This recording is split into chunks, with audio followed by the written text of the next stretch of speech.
Hello everyone, कैसे हो आप लोग। I hope you all are doing very well and आप लोग की प्रिपरेशन भी अच्छी चल रही होगी। एक्चुअली वीकेंड होता है तो फिर मैं घर चली जाती हूँ, डेट्स वाई मैं वीडियो नहीं अपलोड कर पाती। तो आज हम जो नेक्स्ट हमारा जो टॉपिक बचा हुआ है उसको हम लोग डिस्कस करेंगे, राइट। तो लेट्स सी कि मैंने कहाँ तक, वन सेकेंड। हाँ, तो मैंने ये सब बता दिया था, राइट। अब आपका आता है the buying decision process, the 5 stage model जिसको कहा जाता है, या फिर हम लोग बोल सकते हैं consumer buying behaviour, consumer buying process. जब कभी प्रोडक्ट कोई खरीदने जाता है कंज्यूमर, तो वो क्या क्या सोचता है और कैसे उस प्रोडक्ट को सर्च करता है। तो it's a very important topic है ये 5 stage model of the consumer buying process, and it's a very important and also कि क्वेश्चंस इस तरह के आपको जब भी आप MCQ वगैरह सोल्व करोगे तो इस तरह के क्वेश्चन इसमें से आएंगे। तो क्या है ये 5 स्टेज मॉडल, इसको हम देखेंगे। कंज्यूमर बाइंग प्रोसेस भी इसको कहते हैं। तो पहला है आपका प्रॉब्लम रिकॉग्निशन, देन है इन्फॉर्मेशन सर्च, देन है evolution of alternative, purchase decision and then post purchase decision. तो सबसे पहला होता है कि जब भी आप, जैसे हम किसी एग्जांपल से लेके इसको समझते हैं कि जब भी आप कोई प्रोडक्ट खरीदने जाते हैं तो सबसे पहले हम अपने प्रोडक्ट मतलब प्रॉब्लम को रिकॉग्नाइज करते हैं। जैसे लेट्स सी कि मुझे वीडियोस बनानी है, राइट। तो मेरी प्रॉब्लम क्या है कि मुझे एक ऐसा फ़ोन चाहिए जिसकी वीडियो क्वालिटी अच्छी हो, है ना। That's my problem. सबसे पहले मैंने अपने प्रॉब्लम को रिकॉग्नाइज किया। Then I will searching about information search. अब उसके बारे में हम इन्फॉर्मेशन सर्च करेंगे कि कौन सा फ़ोन सही है जो बेस्ट क्वालिटी हमें प्रोवाइड करे, कैमरा क्वालिटी जिसकी अच्छी हो, सब कुछ सही हो। तो उस तरह का हम इन्फॉर्मेशन सर्च करेंगे। अब हमें बहुत सारा हो सकता है कि जब हम उस तरह का प्रोडक्ट सर्च करें तो उसमें से हमें बहुत सारे प्रोडक्ट शो करें। तो उस एवोल्यूशन ऑफ द अल्टरनेटिव, जितने भी अल्टरनेटिव शो करेंगे सबको हम एवोल्यूट करेंगे कि हाँ, इनमें से कौन सा प्रोडक्ट बेस्ट है, कौन सा सही है, कौन सा नहीं है। देन हम परचेज डिसीजन लेंगे कि हाँ, हमें ये प्रोडक्ट परचेज करना है। देन पोस्ट परचेज डिसीजन का मतलब कि अगर हम उस प्रोडक्ट से सेटिस्फाई होते हैं तो हम किसी को सजेशन भी देंगे कि हाँ, ये प्रोडक्ट बेस्ट है, आप ये प्रोडक्ट खरीद सकते हो। और अगर वो प्रोडक्ट सही नहीं होता है, अगर वो प्रोडक्ट गलती होता है, कुछ भी होता है, तब हम उन्हें नहीं होता है कि रिव्यू देना कि परचेज डिसीजन, हमारा पोस्ट परचेज डिसीजन क्या है कि हम प्रोडक्ट से सेटिस्फाई हैं, नहीं है। अगर सेटिस्फाई है तो ऑब्वियसली उसके बाद हम वही प्रोडक्ट खरीदेंगे, या फिर अगर किसी ने हमसे सजेशन लिया तो हम उसे वो प्रोडक्ट के लिए सजेस्ट करेंगे। So this is all about the consumer buying process, जो मैंने आपको एक एग्जांपल के थ्रू समझाने की कोशिश की है। एंड देन यहाँ एक आपको successive states involve in consumer decision making. जब भी हम लोग कंज्यूमर डिसीजन मेकिंग करते हैं तो इसमें कुछ स्टेजेस इन्वॉल्व होते हैं। तो इसमें दिया है कि total set, awareness set, consideration set, choice set and decision set. तो जैसे मैंने आपको कंज्यूमर बाइंग बिहेवियर यानी कंज्यूमर बाइंग प्रोसेस, जब भी हम कोई प्रोडक्ट खरीदने जाते हैं तो हम ये 5 प्रोसेस के थ्रू होके गुजरते हैं। इन 5 प्रोसेस से होके गुजरते हैं कि प्रॉब्लम को रिकॉग्नाइज करते हैं, इन्फॉर्मेशन को सर्च करते हैं, जो भी उसके अल्टरनेटिव्स आते हैं उसको एवोल्यूट करते हैं, परचेज डिसीजन लेते हैं, देन पोस्ट परचेज डिसीजन लेते हैं। तो इन सारे इन सारे चीज़ों से हम गुजरते हैं, इन सारे मतलब ये सारे डिसीजंस हम लेते हैं। अब इसी के बीच ये कुछ सेट्स हैं, क्या क्या हैं, जैसे total set, awareness set, consideration set, choice set and decision set. ये कब होता है? जब हम इवोल्यूशन ऑफ अल्टरनेटिव्स करते हैं। जैसे हमने बताया ना कि हमें फ़ोन लेनी है तो हमारे पास, हम बेस्ट कैमरा क्वालिटी सर्च कर रहे हैं, तो बेस्ट कैमरा क्वालिटी के लिए हमारे पास बहुत सारे इवोल्यूशंस होंगे, बहुत सारे अल्टरनेटिव्स होंगे, और उसमें से हमें किसी एक को इवोल्यूट करना है। तो जैसे देखिए कि हमने टोटल सेट, मतलब जब हम फ़ोन लेने जा रहे हैं तो सैमसंग का हो सकता है, एप्पल हो सकता है, one plus, Oppo, Vivo, Redmi, Realme, बहुत सारे फ़ोन्स हैं। तो ये सारे फ़ोन्स के आपके टोटल सेट हो गए, मतलब आपके पास इतने सारे अल्टरनेटिव्स हैं। अवेयरनेस सेट, मतलब आप कितने प्रोडक्ट को लेके अवेयर हो, कितने प्रोडक्ट का नाम आपने सुना है। जैसे मान लो कि हम ओप्पो का नाम सुने, रेडमी सुने, रियलमी सुने, वन प्लस सुने, दैट्स आवर अवेयरनेस, कि मतलब हम इतना प्रोडक्ट जानते हैं, इतने प्रोडक्ट के बारे में हमें नॉलेज है। तो that is the awareness set. Then आपका आता है कंसिडरेशन सेट, मतलब अब इतने प्रोडक्ट से हम अवेयर हैं, इनमें से हम कितने को कंसिडर करते हैं। हमने यहाँ एप्पल नहीं लिखा है, यहाँ एप्पल को कंसिडर कर दिया, चलो आप लोग समझ लेना। तो कंसिडरेशन माने हमने इतने प्रोडक्ट में से इन प्रोडक्ट को कंसिडर किया। जैसे हमने वन प्लस को कंसिडर किया, एप्पल को कंसिडर किया, रेडमी को कंसिडर किया, सपोज डैट। चॉइस सेट, अब इन तीनों में से हमारी चॉइस बनेगी ना कि भाई हाँ ये दोनों सही है भाई। तो जैसे हमने एप्पल और वन प्लस को सिलेक्ट कर दिया, डेट हमारी चॉइस। अब डिसीजन हम लेंगे, जहाँ हमने कहा ना परचेज डिसीजन, तो ये डिसीजन हम यहाँ लेते हैं कि भाई हमें इसमें से एप्पल चाहिए या फिर हमें इसमें से वन प्लस चाहिए। तो ये जो total set, awareness set, consideration set, choice set जो आता है, ये सब इवोल्यूशन ऑफ अल्टरनेटिव्स में आता है। और देन परचेस डिसीजन आता है लास्ट में, जब आप डिसीजन लेते हो कि आपको कौन सा प्रोडक्ट लेना है, that is the purchase set. तो आई होप कि आपको ये जो स्टेज समझाया गया ये आपको अच्छे से समझ में आ गया होगा, जिसे हम successive state involve in consumer decision making बोलते हैं, ठीक है, राइट। अब नेक्स्ट आपका आता है, इधर इस पेज में कुछ खास नहीं है, हाँ एक यहाँ इस पेज में दिया है प्राइस डोमिनेंट, मतलब जो प्रोडक्ट खरीदने के टाइम में हमेशा प्राइस देखे तो प्राइस डोमिनेंस है, टाइप देखे तो टाइप डोमिनेंट है, ब्रांड को देखे तो ब्रांड डोमिनेंट है। तो मुझे लगता है कि ज़्यादा लोग प्राइस डोमिनेंट ही होते हैं, ऑब्वियसली हम लोग भी सबसे पहले प्राइस ही देखते हैं। चलो नेक्स्ट, और यहाँ आता है फिर आपको, हाँ यहाँ कुछ ये ना वर्ड्स दिए गए हैं, तो आई होप कि मैं थोड़ा सा आपको समझा पाती हूँ कि कैसे ये होता है कि प्रोडक्ट कैसे जब सेल या परचेज हम लोग करते हैं तो कस्टमर के माइंड में कैसे उस प्रोडक्ट को ये करना है। जैसे होता है रियल रिपोजिशनिंग, मतलब रियल पोजिशनिंग का मतलब रीपोजिशनिंग।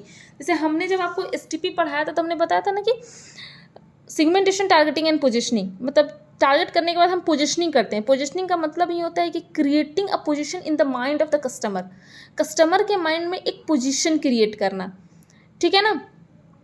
तो यहाँ दिया हुआ है रियल रिपोजिशनिंग। रियल रिपोजिशनिंग का मतलब होता है कि आप रिपोजिशन कर लो। मान लीजिए कि आपने प्रोडक्ट लॉन्च किया बट वो उतना इफेक्टिव नहीं हो पाई, then you have to reposition that product in the mind of the customer. मतलब आप दोबारा से फिर से इफेक्ट्स लगाओगे और उस प्रोडक्ट को रिपोजिशन करोगे, फिर से कस्टमर के दिमाग में उस प्रोडक्ट को ले आओगे, दैट इज़ द रिपोजिशनिंग, ठीक है ना। साइकोलॉजिकल रिपोजिशनिंग का मतलब होता है कि attempting to alter believe about a brand, यानी कि ब्रांड के प्रति कस्टमर के दिमाग में जो चीज़ बैठा है। जैसे कि हम बता रहे हैं, मान लीजिए एक एग्जांपल देते हैं कि बीच में आप लोगों ने देखा होगा कि मैगी की ब्रांडिंग खराब हो गई थी।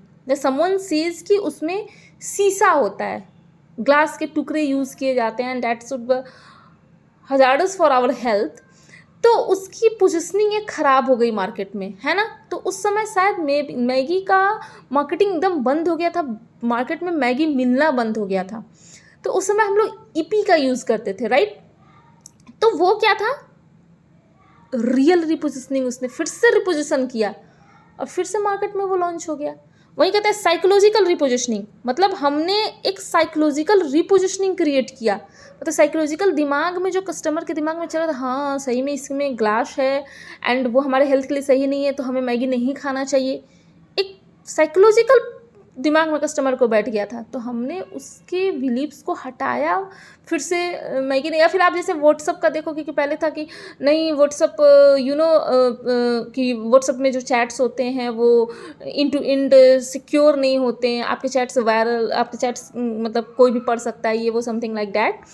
तो देखो कि व्हाट्सअप ने भी अपनी पोजीशनिंग क्रिएट की फिर से, कि जैसे फर्स्ट ऑफ ऑल व्हाट्सअप ने अपना स्टेटस लगाया था जिसमें बताया गया था कि व्हाट्सअप ने वो दिखाया था कि हाँ नहीं, आप जो भी चैट कर ले हो that should the end to end secure है। तो that is the psychological repositioning, यानी कस्टमर के दिमाग में जो प्रोडक्ट के प्रति डिमांड था उसको फिर से रिपोजिशन किया गया। फिर होता है कंपिटिटिव डिपोजिशनिंग। डिपोजिशनिंग का मतलब ये है कि आप जब किसी प्रोडक्ट को यूज़ कर रहे हो और कंपटीटर, जैसे हम लोग कोर कंपिटेंसी हमने आपको पढ़ाया था, कंपटीटर प्रोडक्ट को ऐसे एडवर्टाइजमेंट कर रहा है कि आपको ये लगता है कि आप जो प्रोडक्ट यूज कर रहे हो वो बेस्ट नहीं है बल्कि कंपटीटर का प्रोडक्ट बेस्ट है। क्यों? क्योंकि कोर कंपिटेंसी की वजह से कंपटीटर एक ऐसे एडवर्टाइजमेंट का यूज कर रहा है जिसके थ्रू आपको वो प्रोडक्ट ज़्यादा बेस्ट लग रही है। So that is the competitive depositioning, है ना। आई होप कि आप लोग को मैं अच्छे से समझा पाई होंगी। वही है, redesign the laptops, alter the believe about the brand and alter believe about the competitor, ये जिसमें से जो इंपॉर्टेंट था हमने बता दिया। देन आता है परचेज डिसीजन। जब हम परचेज करते हैं तो इसमें कुछ ह्यूरिस्टिक्स, मतलब जिसको नॉन कंपनसेटरी मॉडल्स है, ह्यूरिस्टिक्स के थ्रू इसको एक्सप्लेन किया गया है। तो ये क्या है वो हम देखते हैं कि सबसे पहला है conjunctive heuristics, lexicographic heuristics, elimination by aspects heuristics. अब आप लोग बोलोगे कि ये ह्यूरिस्टिक्स क्या है, व्हाट इज दिस ह्यूरिस्टिक्स, ठीक है ना। तो यहाँ देखो, ह्यूरिस्टिक्स का मतलब होता है कि mental shortcuts that allow people to solve the problem and make judgement quickly and efficiently. मतलब अपने दिमाग में एक मेंटल शॉर्टकट्स हम लोग रखते हैं जिसके थ्रू हम कोई भी प्रॉब्लम को आसानी से सोल्व कर लेते हैं एंड किसी भी जजमेंट पे आसानी से पहुंच भी जाते हैं इफेक्टिवली एंड इफिशिएंटली, है ना।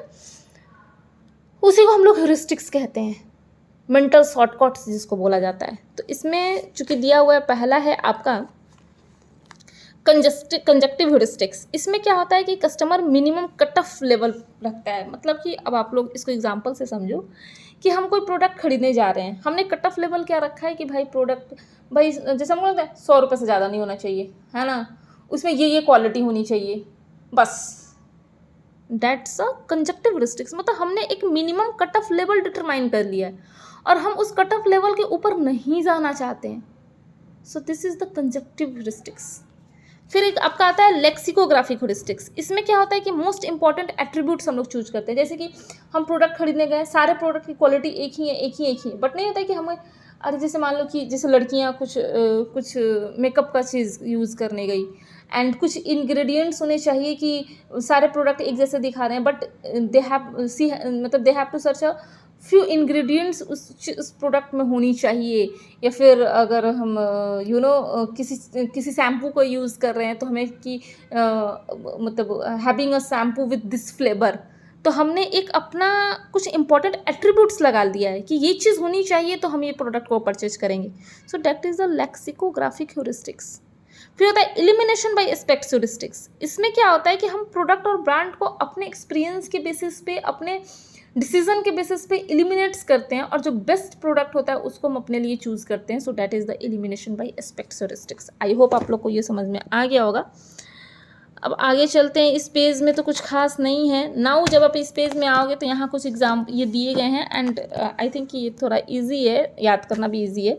रिस्क के कुछ परसीव्ड रिस्क जिसको कहा जाता है, जो कस्टमर परसीव करता है प्रोडक्ट खरीदने के दरमियान, तो उसमें कौन कौन सा रिस्क है सॉरी। तो फंक्शनल रिस्क, मतलब आपने प्रोडक्ट खरीदा बट वो प्रोडक्ट जैसा होना चाहिए वैसा चला नहीं, या फिर मैन्युफैक्चरर ने जैसे ये किया था, प्रॉमिस किया था कि प्रोडक्ट ऐसा आएगा, वैसा वो प्रोडक्ट नहीं आया, then it is the functional risk. Then आता है आपका फिजिकल रिस्क। फिजिकल रिस्क में होता है कि मतलब फिजिकली वो प्रोडक्ट आपकी हेल्थ के लिए सही नहीं है, ठीक है ना, तो उसको हम लोग कहते हैं फिजिकल रिस्क। फिनेंशियल रिस्क, मतलब आपने जो प्रोडक्ट के लिए जो पैसे जो लगाए वो आपको वर्थ नहीं हो गया। जैसे आपने ऑनलाइन कपड़े मंगाए, उसने दिखाया कि कॉटन है बट आने के बाद वो निकल गया पॉलिस्टर या मिक्स कॉटन निकल गया। So this is the financial risk आपका हो गया, है ना।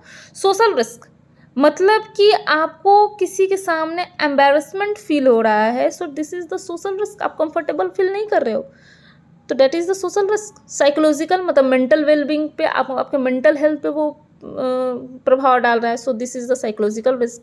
टाइम रिस्क, मतलब प्रोडक्ट फेल कर गया। अपॉर्चुनिटी, अच्छा अपॉर्चुनिटी कॉस्ट किसको पता है, चलो कमेंट करके मुझे बताना कि अपॉर्चुनिटी कॉस्ट किसको पता है, और पता है तो क्या है हमें ज़रूर बताना, नहीं तो कल मैं फिर बताऊँगी आप लोग को। ओके,